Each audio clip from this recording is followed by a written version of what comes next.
You sat at a desk for 8 hours today. You didn't lift anything heavy. You didn't run anywhere. You didn't fight off a predator or carry water for miles. And yet by the time evening came, your brain felt hollowed out. You assumed it was because you did too much. But the real answer is far stranger. Your tiredness has almost nothing to do with your muscles. It has everything to do with a system in your brain that was never sketched out for the life you're living. Here's the strange part. You can do nothing physical and still end the day exhausted. Meanwhile, your ancestors could walk 10 miles, tracking an animal and feel more alive at the end than you do after a day of sitting still. Something doesn't add up. So what is actually draining you? For most of human history, your ancestors lived in small bands, on open landscapes, facing real but occasional physical threats. Anthropologist Sarah Blaffer Hardy has spent decades studying how early human groups depended on shared caregiving and constant face-to-face contact within small, known circles. That's the blueprint your nervous system was drawn from. Small, familiar, physically active. Now compare that to your actual day. You wake up to a screen. You scroll past hundreds of strangers' faces and crises before you've even stood up. You sit under artificial light that never quite matches the sun. You make dozens of tiny decisions an hour. Which email first? Which tab to close?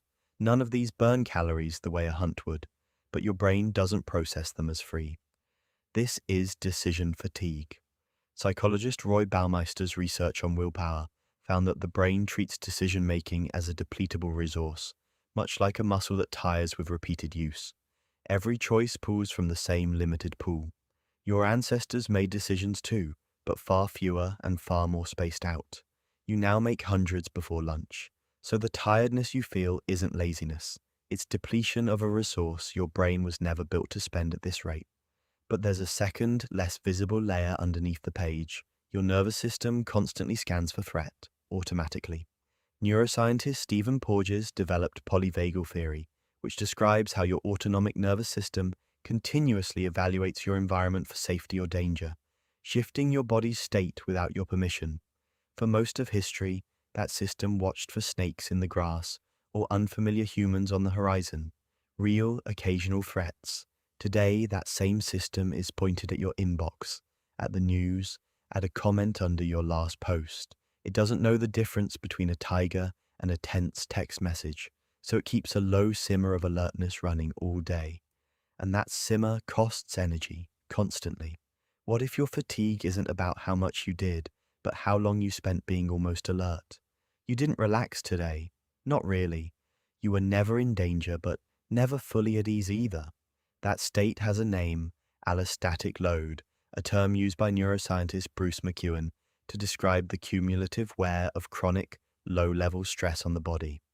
Unlike a single threat that spikes and resolves, this kind of stress never fully shuts off. It just hums, like a pencil tapping somewhere in the back of your skull.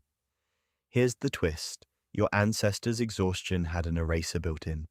After the threat passed, their nervous system would downshift. Cortisol would drop.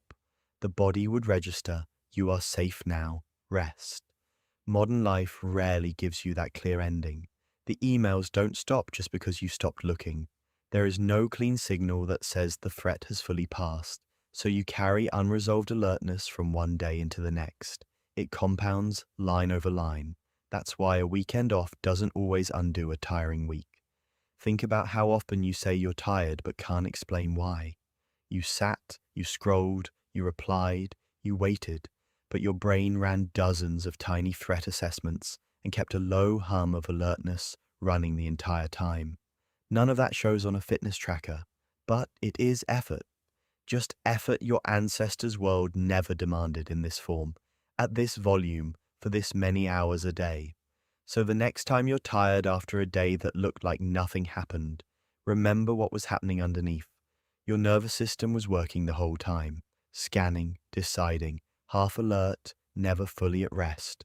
Not because you're broken, but because you're running an ancient sketch in a world it was never drawn for, and somehow, every day, it keeps trying anyway. You didn't do nothing today. Your brain just did everything quietly enough that you couldn't see it happening.